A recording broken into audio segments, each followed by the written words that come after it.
نحمده ونصلي ونسلم على رسوله الكريم أما بعد فأعوذ بالله من الشيطان الرجيم بسم الله الرحمن الرحيم والصلاة والسلام عليك يا رسول الله وعلى آلك وأصحابك يا حبيب الله اللهم ربي يسر ولا تعسر وتمم لنا بالخير وبك نستعين۔ آج کا جو ہمارا سبق ہے وہ کتاب الطہارت پر ہے، نور الایضاح میں کتاب الطہارت پر ہے۔ اور کتاب الطہارت کا مطلب ہے طہارت کی کتاب۔ کتاب کا لغوی معنی ہوتا ہے جمع کرنا، جبکہ فقہی کتابوں میں جو کتاب مذکور ہوتا ہے کتاب الطہارت، کتاب الوضو، کتاب الصلاۃ وغیرہ، اس میں کتاب سے جو اصطلاحی معنی مراد ہوتا ہے وہ یہ ہوتا ہے کہ کثیر مسائل کا، فقہی مسائل کا مجموعہ کتاب کہا جاتا ہے اسے۔ اچھا، لفظ طہارت کے تین اعراب ہیں، تو کہ ضمہ کے ساتھ بھی ہے، طہارت بھی ہے، تو کہ فتحہ کے ساتھ بھی ہے، طہارت بھی ہے، تو کہ کسرہ کے ساتھ طہارت بھی ہے۔ اور تو کے ضمہ کے ساتھ اگر اس کو پڑھا جائے تو اس کا معنی ہوگا پانی کا بچا ہوا، یعنی کہ جسے طہارت حاصل کی جاتی ہے اس کا بچا ہوا پانی، یعنی کہ ہم نے وضو کیا، وضو سے جو پانی بچا ہوا ہے تو اسے طہارت کہا جائے گا۔ اگر تو کے فتحہ کے ساتھ پڑھا جائے تو اس کا معنی ہوگا پاکی حاصل کرنا، پاکی، نظافت وغیرہ، یہ جو معنی ہوتا ہے یہ معنی ہوگا۔ اور اگر اسے کسرہ کے ساتھ پڑھا جائے طہارت، تو اس کا معنی ہوگا پاکی حاصل کرنے کا آلہ، جس چیز سے پاکی حاصل کی جاتی ہے۔ عبارت پڑھتے ہیں، المیاہ التی یجوز التطہیر بہا سبعۃ میاہ۔ میاہ ہی جمع ہے ماء کی، جمع کثرت ہے۔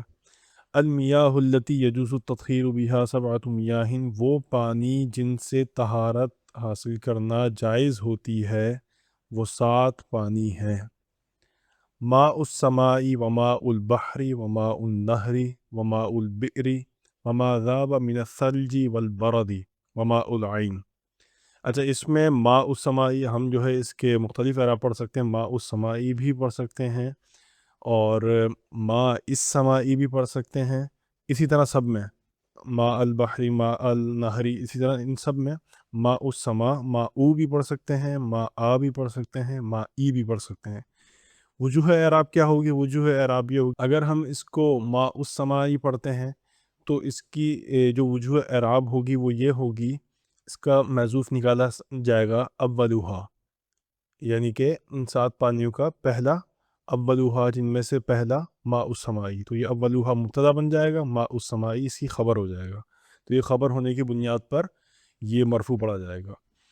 اچھا، رہی بات ماء السماء کی، تو ہم اس صورت میں محذوف نکالیں گے فعل کو، یعنی ماء السماء، یا آنی بھی نکال سکتے ہیں، لیکن اگر یعنی نکالنے زیادہ مناسب ہے کیونکہ اس کی ضمیر لوٹے گی مصنف کی طرف، مصنف کی مراد ہے۔ آنی بھی نکالتے ہیں کچھ حضرات، کوئی حرج نہیں اس میں۔ اچھا، تیسرا جو اعراب تھا ماء السماء، تو اس کی وجہ اعراب یہ ہوگی، یہ میاہن کا بدل بن جائے گا، بدل ہونے کی بنیاد پر یہ ماء السماء پڑھا جائے گا، کیونکہ میاہن مضاف الیہ ہونے کی بنیاد پر مجرور تھا، اسی وجہ سے اگر ہم اس کا بدل لائیں گے، کیونکہ بدل تابع ہوتا ہے اپنے مطلوع کے اعراب میں، تو یہاں پہ اس کا ماء السماء پڑھا جائے گا۔ ترجمہ کرتے ہیں، وہ پانی جن سے طہارت جائز ہوتی ہے وہ 7 پانی ہیں: آسمان کا پانی، سمندر کا پانی، نہر کا پانی، کنویں کا پانی، اور وہ پانی جو برف سے پگھلا ہو یا برد یعنی اولوں سے پگھلا ہو۔ ثلج کا معنی ہوتا ہے برف، برد کا معنی ہوتا ہے اولے، جو برف سے پگھلا ہو یا اولوں سے پگھلا ہو تو ان پانیوں سے طہارت جائز ہے۔ اور 7واں پانی کون سا ہے؟ وہ ہے چشمے کا پانی، چشمے کے پانی سے بھی طہارت جائز ہوتی ہے۔ پھر مصنف فرما رہے ہیں کہ ثم المیاہ علی 5 اقسام، پھر پانیوں کی 5 قسمیں ہیں: طاہر، مطہر، غیر مکروہ، وہو الماء المطلق۔ پہلی جو قسم ہے وہ ہے پاک کرنے والا، غیر مکروہ، اور وہ مطلق پانی ہے، یعنی ایسا پانی جو خود بھی پاک ہو اور پاک کرنے والا بھی ہو اور مکروہ بھی نہ ہو۔ اور وہ کون سا پانی ہے؟ مطلق پانی ہے، کہ جس میں کوئی اور چیز نہ ملی ہوئی ہو کہ جس سے وہ مقید ہو جائے، جیسا کہ اگر اس میں کوئی چیز ملا دی جائے بہت زیادہ زعفران ملا دیا یا بہت زیادہ اور کوئی چیز ملا دی جس سے وہ پانی کی حیت سے نکل گیا، تو اب وہ مطلق پانی نہیں رہا، وہ پانی کی کیفیت سے مطلق پانی کی کیفیت سے نکل گیا۔ اگلی جو قسم ہے وہ ہے طاہر مطہر مکروہ وہو ما شرب منہ الحرۃ ونحوها وکان قلیلا، پاک پانی اور پاک کرنے والا پانی لیکن مکروہ۔ وہ کون سا پانی ہے؟ وہ پانی ہے جس سے بلی یا اس کے مثل کسی حیوان نے پانی پیا ہو، درا حال یہ کہ پانی قلیل ہو، کم ہو۔ وکان قلیلاً اس کا جو ضمیر ہے، اس میں جو اس کا اسم بنے گی وہ پانی کی طرف لوٹے گی کہ پانی کم ہو، پانی مراد ہے اس سے۔ اچھا، یہ کون سا پانی ہے؟ وہ پانی جس سے بلی نے پیا ہو یا اس کے مثل کسی اور جانور نے۔ اس کے مثل کسی اور جانور سے مراد جو ایک آوارہ مرغی ہوتی ہے پھرنے والی، جو ہر جگہ منہ مارتی ہے۔ ایک تو ہوتی ہے بند مرغی جو بھی پالی بھی ہوتی ہے، مخصوص غذا کھاتی ہے، اس کا الگ حکم ہے، اور ایک آوارہ مرغی جو ہر جگہ منہ مارتی ہے، اس کا الگ حکم ہے، تو اس کا بلی والا حکم ہے۔ اگلی جو قسم ہے طاہر غیر مطہر، طاہر غیر مطہر وہو ما استعمل لرفع حدث او لقربت، پاک اور غیر پاک کرنے والا۔ جی کون سی تیسری قسم پڑھ رہے ہیں ہم؟ کیسا پانی ہے وہ؟ پاک تو ہے لیکن پاک کرنے والا نہیں ہے، ٹھیک ہے۔ وہو ما استعمل، وہ پانی ہے جس کو حدث دور کرنے کے لیے، حدث یعنی ناپاکی دور کرنے کے لیے، یا ثواب کی نیت سے ثواب کے لیے اس کو استعمال کیا گیا ہو۔ جیسا مثال کے طور پر کسی کا غسل نہیں تھا، کوئی بے غسلہ تھا، جنبی تھا، اب اس نے غسل کر لیا تو وہ پانی مستعمل ہو گیا، یا بے وضو تھا تو اس نے وضو کر لیا تو اب وہ پانی مستعمل ہو گیا۔ یہ قربتن سے کیا مطلب ہے؟ مطلب نیکی کے لیے استعمال کیا گیا ہو۔ کیا مطلب؟ آگے مصنف علیہ رحمہ خود فرماتے ہیں کل وضوئی علی الوضوئی بنیتہ، جیسا کہ وضو پر وضو کی نیت کے ساتھ۔ اگر کوئی شخص، ایسا شخص جس کا وضو تھا پہلے سے، اب اس نے دوبارہ وضو کرنا چاہ رہا ہے ثواب کی نیت سے، تو اب یہ قربت کی نیت سے اس نے پانی کو استعمال کیا، تو اب یہ پانی بھی مستعمل ہو جائے گا، ٹھیک ہے۔ اچھا، پانی کس وقت مستعمل ہوتا ہے؟ آگے مصنف فرما رہے ہیں وَيَصِيرُ الْمَاءُ مُسْتَعْمَلًا بِمُجَرَّدِ انفصالہ عن الجسد، اور پانی مستعمل ہو جاتا ہے محض جسم سے جدا ہوتے ہی۔ ایسا نہیں ہوگا کہ جسم پہ لگتے ہی پانی مستعمل ہو جائے۔ اگر ایسا مانا جائے تو پھر وضو یا اور بھی کوئی طہارت حاصل کرنے کی کوئی صورت ہی باقی نہیں رہے گی کہ پانی جسم پہ لگتے ہی مستعمل ہو جا رہا ہے، تو صاف پانی کہیں رہے گا ہی نہیں، مطلق پانی کہیں رہے گا ہی نہیں۔ تو وہ ضرورت کے تحت اس کو مستعمل پانی نہیں قرار دیا گیا، بلکہ اس کی مقدار کب رکھی گئی ہے مستعمل ہونے کی؟ وہ تب مستعمل ہوتا ہے جب وہ عضو سے، جسم سے جدا ہو جائے، اس وقت وہ مستعمل ہو گیا۔ آپ نے چہرے کے لیے پانی لیا، ہاتھ میں پانی لے کے چہرے پر لگایا، چہرے پہ آپ نے پانی لگایا، اب اس کے بعد سے جو پانی ٹپکا ہے نا، وہ مستعمل پانی ہے۔ وہ ہاتھ میں لیا تو وہ مستعمل نہیں ہوا کہ وہاں ضرورت ہے اور نیت نہیں تھی وہاں حدث کو دور کرنے کی ہاتھ میں لیتے وقت۔ ولا يجوز بماء شجر وثمر ولو خرج بنفسه من غیر عصر فی الاظہر۔ اچھا، آگے مصنف فرما رہے ہیں کہ درخت کے پانی سے اور پھل کے پانی سے وضو جائز نہیں ہوتا، ولو خرج بنفسه، اگرچہ وہ پانی خود سے ہی نکلا ہو بغیر نچوڑے۔ ظاہر قول کے مطابق، اظہر قول کے مطابق یہی حکم ہے کہ اس سے وضو جائز نہیں ہے۔ کون کون سے پانیوں سے؟ درخت کے پانی سے اور پھل کے پانی سے، اگرچہ خود سے ہی نکلا ہو بغیر نچوڑے۔ آگے فرما رہے ہیں کہ اس پانی سے بھی وضو جائز نہیں جس کی اپنی طبیعت ختم ہو چکی ہو، پکانے سے ختم ہو چکی ہو یا کوئی اور چیز کا غلبہ اس پر ہو چکا ہو۔ عبارت ہے ولا بماء زال طبعہ بالطبخ او بغلبۃ غیرہ علیہ، اور اس پانی سے بھی طہارت جائز نہیں، وضو جائز نہیں جس کی طبیعت زائل ہو چکی ہو پکانے سے یا اس پر کسی اور چیز کے غلبے کی وجہ سے۔ مثال کے طور پر پانی کو اتنا پکایا کہ اس کی اپنی اصلی حیت ہی ختم ہو گئی، یا اس کو پکایا نہیں، کوئی ایسی چیز ملا دی، بہت گاڑی ہو گئی، وہ اپنی اصلی حیت سے نکل گئی، وہ کچھ اور ہی بن گیا پانی سے، تو اب اس پانی سے بھی وضو جائز نہیں ہوتا۔ اچھا آگے مصنف بتا رہے ہیں غلبہ کس صورت میں ہوگا، کیا ہوگا، کیسے ہوگا۔ اچھا غلبہ، پانی میں غلبہ دو طرح کی چیزوں کا ہو سکتا ہے، کوئی جامد یعنی کہ ٹھوس چیز ملے، یا کوئی گیلی چیز ملے، کوئی پتلی چیز ملے۔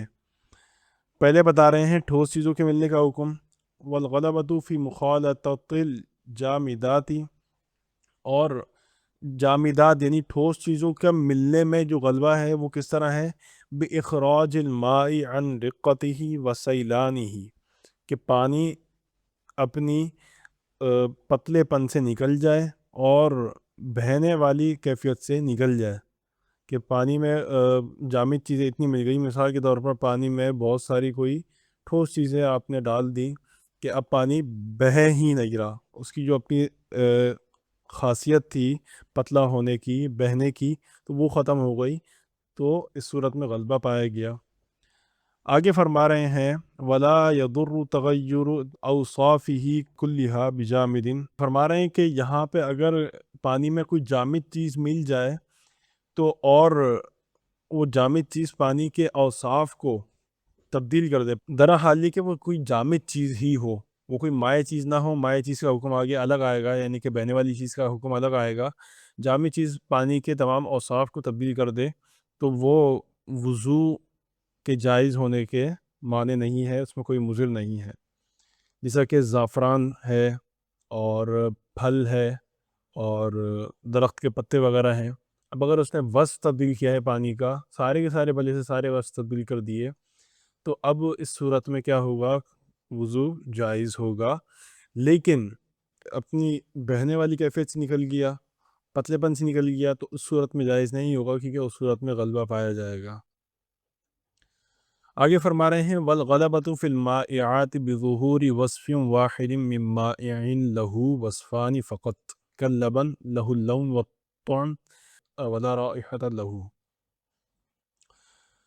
اور غلبہ مائع چیزوں میں، یعنی کہ پانی میں کوئی مائع چیز مل جائے، اب اس صورت میں اب اس کیفیت کی طرف آئے ہیں، پانی میں مائع چیزوں میں جو غلبہ ہے وہ کس طرح ہوتا ہے، کوئی ایک وصف کے ظاہر ہونے سے غلبہ پایا جاتا ہے، کن مائع چیزوں میں، وہ مائع چیز کا جن کے صرف دو وصف تھے، جیسا کہ مثال کے طور پر دودھ ہے، اب اس میں صرف اس کے دو وصف پائے جاتے ہیں، اس کا رنگ اور اس کا ذائقہ، اس میں کوئی بو نہیں ہوتی ہے، مگر پانی میں دودھ مل جاتا ہے اور پانی کی رنگت تبدیل ہو جاتی ہے، تو اب کیا ہوگا، غلبہ پایا جائے گا، کیونکہ ایک وصف تبدیل ہو گیا، بھلے سے ایک وصف تبدیل ہوا ہے، ذائقہ نہیں اس کا بدلا، لیکن اگر رنگت تبدیل ہو گئی، کلر تبدیل ہو گیا اس کا، تو اب پانی پر غلبہ پایا گیا، یا پانی کا جو ہے ذائقہ تبدیل ہو گیا اور رنگت تو نہیں آئی، لیکن پانی میں ذائقہ تبدیل ہو گیا، کوئی ایسی چیز ہے جس میں جس کی وجہ سے رنگت تو نہیں آئی لیکن ذائقہ تبدیل ہو گیا،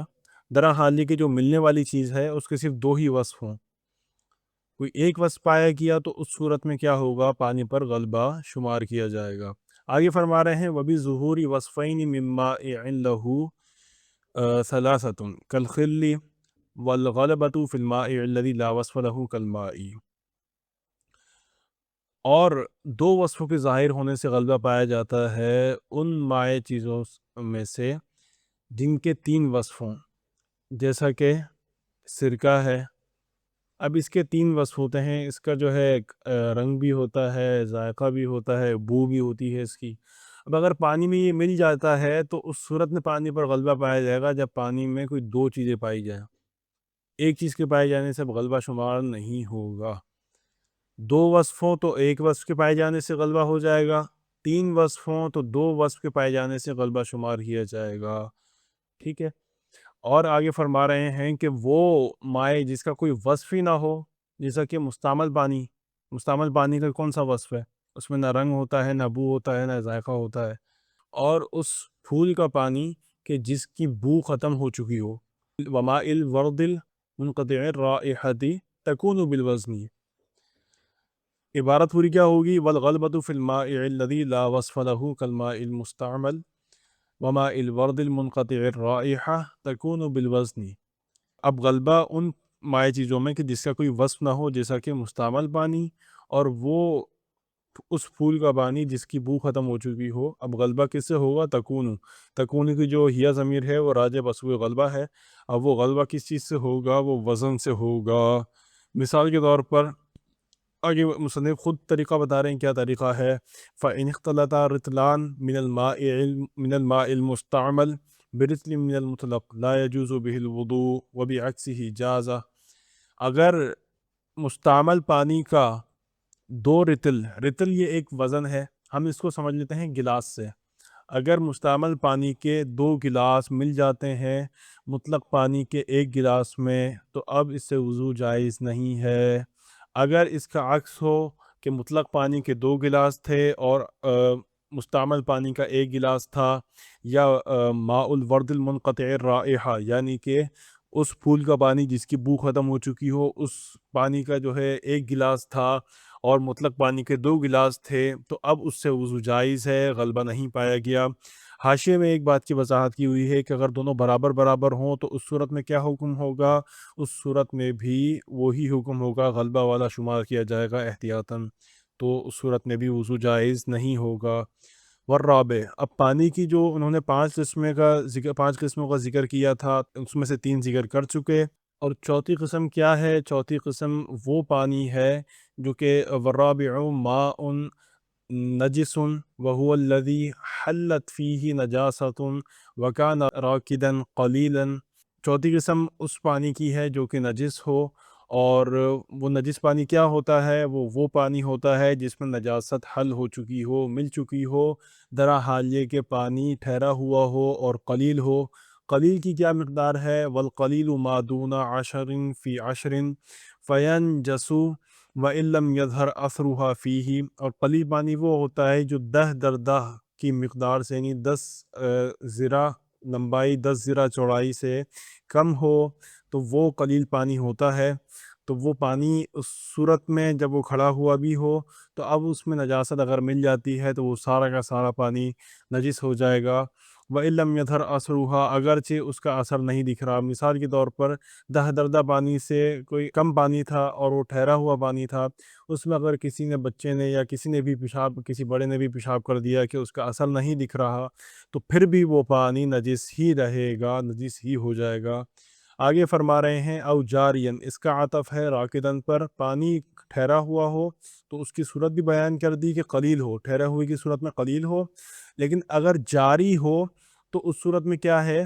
وظہر فیہ اثرھا، بھلے سے قلیل ہو یا کثیر ہو، لیکن اگر جاری تھا پانی، وظہر فیہ اثرھا، اس میں اب اگر نجاست کا اثر ظاہر ہو گیا تو اب اس صورت میں پانی نجس ہوگا۔ اگر ٹھہرا ہوا تھا تو اس میں اثر ظاہر ہو یا نہ ہو، نجاست گری، پانی ناپاک ہو گیا، لیکن اگر جاری تھا تو اس میں اثر کا دکھنا ضروری ہے۔ اور اثر کیا ہوتا ہے نجاست کا؟ وہ اس کا ذائقہ ہوتا ہے، اس کی رنگت ہوتی ہے۔ والاثر طعم او لون او ریح، وہ اس کا ذائقہ ہے، اس کا رنگ ہے، اس کی بو ہے۔ ٹھیک ہو گیا، پانی کی چوتھی قسم گزر چکی۔ پانی کی پانچویں قسم کیا ہے؟ والخامس ماء مشکوک فی طہوریتہ وہو ما شرب منہ حمار او بغل۔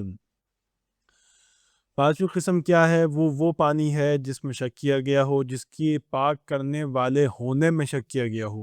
والخامس ماء مشکوک فی طہوریتہ، اور پانچواں کون سا پانی ہے؟ وہ پانی جس کی طہوریت میں شک کیا گیا ہو۔ طہوریت کا معنی ہوتا ہے پاک کرنے والا ہونا۔ اللہ پاک نے فرمایا وَأَنزَلْنَا مِنَ السَّمَاءِ مَاءً طَهُورًا، اور ہم نے آسمان سے پاک کرنے والا پانی اتارا۔ طہوریت، طہورا کا معنی کیا ہوتا ہے؟ اس کا معنی ہوتا ہے پاک کرنے والا ہونا، پاک ہونا نہیں، ہونا کا الگ حکم ہے اور کرنے والا ہونا اس کا الگ حکم ہے۔ تو یہ یہاں پہ کیا مراد ہے؟ پاک کرنے والے میں شک کیا گیا ہو کہ یہ پاک کرنے والا ہے کہ نہیں۔ وہ کون سا پانی ہے؟ وہ پانی ہے جس سے گدھے نے یا پھر بغل یعنی کہ خچر نے پانی پیا ہو۔ اب یہاں پہ خچر سے کیا مراد ہے؟ خچر سے وہ خچر مراد ہے کہ جس کی ماں کیا ہو؟ گدھی ہو، ٹھیک ہے، اگر اس کی ماں فرس تھی تو یہاں پہ وہ مشکوک نہیں ہوگا، کیونکہ جانوروں میں اس کی ماں معتبر ہوتی ہے، ماں کا اعتبار کیا جاتا ہے۔ اگر ماں اس کی گدھی تھی اور باپ اس کا خچر تھا تو پھر جو ہے اس صورت میں وہ خچر اگر پانی پیتا ہے کم پانی میں سے، قلیل پانی میں سے، تو اب وہ پانی مسکوک ہو جائے گا۔ ٹھیک ہے، آج کا ہمارا سبق یہ تھا کتاب الطہارت۔ پھر انشاءاللہ ہم اگلے سبق میں جھوٹے پانی کے احکام کے بارے میں ہم پڑھیں گے۔ جزاک اللہ خیرہ، السلام علیکم ورحمۃ اللہ۔